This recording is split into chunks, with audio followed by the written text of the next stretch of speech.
ఏ కారణం చేతైనా శరీరంలో oestrogen hormone దాని తాకిడి దీర్ఘకాలం రొమ్ము మీద ఉన్నప్పుడు రొమ్ము క్యాన్సర్ వచ్చే అవకాశం ఉంటుంది. ముఖ్యంగా రొమ్ము క్యాన్సర్ మహిళల్లో వస్తుంది. అంతేకాకుండా ఇంతకు ముందు గనక ఎవరికైనా రొమ్ము క్యాన్సర్ వచ్చినట్టయితే వారిలో రొమ్ము క్యాన్సర్ అంటే ఇంకొక రొమ్ములో కానీ ఇక్కడ ఆపరేషన్ చేశాక రొమ్ము గనక ఉంచినట్టయితే ఆ సైడ్ కానీ వచ్చే అవకాశాలు ఎక్కువగా ఉంటాయి.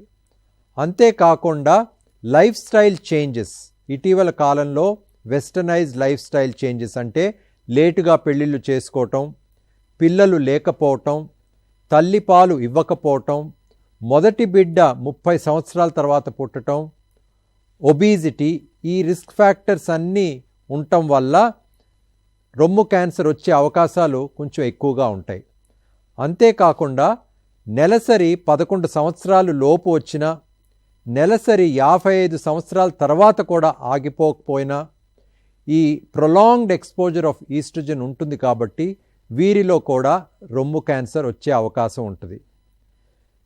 తర్వాత జన్యుపరంగా కొంతమందికి అంటే 5% మందికి 100లో 5గురికి రొమ్ము క్యాన్సర్ జన్యుపరంగా వచ్చే అవకాశం ఉంటుంది.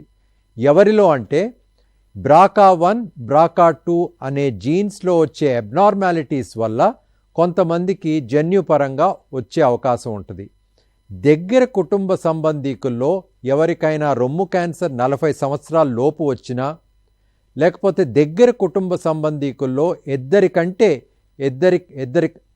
దగ్గర కుటుంబ సంబంధీకుల్లో ఇద్దరికంటే ఎక్కువ మందికి రొమ్ము క్యాన్సర్ వచ్చినా, రొమ్ము క్యాన్సరు మరియు అండాశయ క్యాన్సరు దగ్గర కుటుంబ సంబంధీకుల్లో వచ్చినా, దగ్గర కుటుంబ సంబంధీకుల్లో మగవారిలో రొమ్ము క్యాన్సర్ వచ్చినా వీరిలో జన్యుపరంగా వచ్చే అవకాశం కూడా ఉంటుంది.